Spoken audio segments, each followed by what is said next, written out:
What's up? Welcome back to the channel. It's good to see you, and all you new faces. Today, we'll be continuing our quest to find the lamb sauce. If you haven't already figured out from the thumbnail or the title of the video, or from the color of the shirt I'm wearing, we will be making the only acceptable sauce for a margherita pizza. Wait, but tomatoes are not in season. We gotta wait for the tomatoes to get ripe. All I can say to that is, future's now, old man. thanks to the marvels of technology and science, we now have ripe tomatoes all year round. Well, in the form of tinned tomatoes. So in today's video, we'll be making tomato sauce.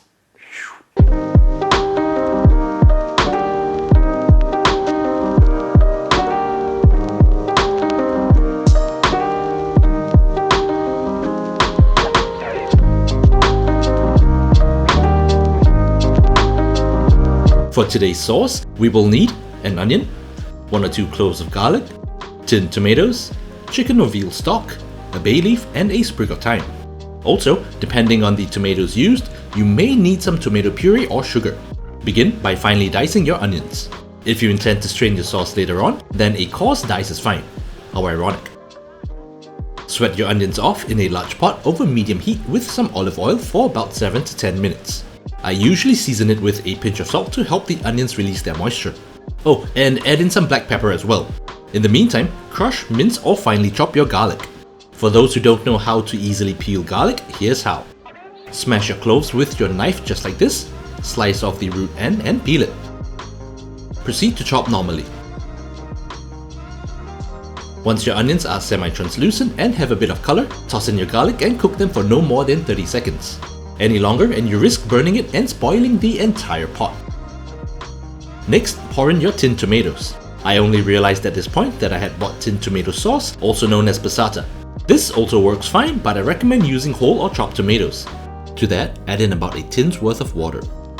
I usually pour water between the 2 cans to get as much of the sauce as possible before adding it to the pot. Don't worry if this dilutes the sauce, as we'll be reducing it later. Add in your stock and herbs and stir to combine. Bring everything to a boil, reduce it to a simmer and cook it for about 20 to 30 minutes. Hot tomato sauce tends to splatter like napalm, so I recommend placing a lid on the pot while leaving room for steam to escape. On the other hand, I do not recommend wearing any white or light colored clothes for obvious reasons. While the sauce was cooking, I found some tinned tomatoes, so I added those in and adjusted the amount of stock accordingly. The tomatoes will naturally break down over time, but it doesn't hurt to help them a bit by smushing them with your spatula. Once your sauce has been reduced by half, fish out your herbs.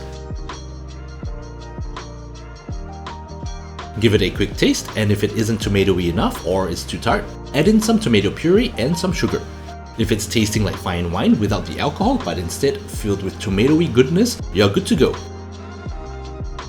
With your tomato sauce, you can use it to make a smashing bolognese for pasta or lasagna, or maybe just serve it as is with some good old pasta.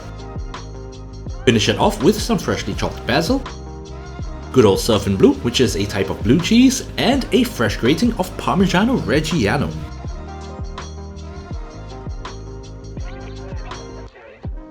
And there you have it, how to make tomato sauce at home.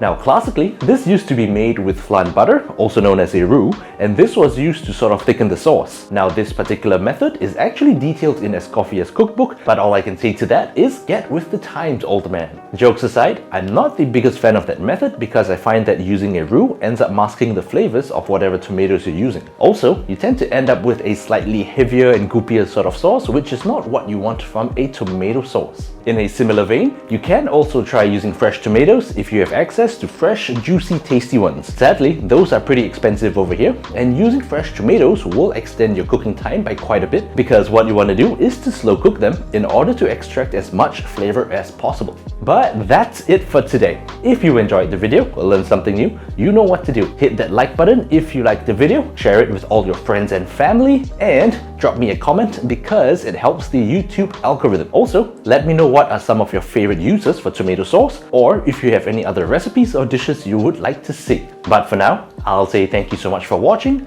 and I'll see you and all you other beautiful people in the next video.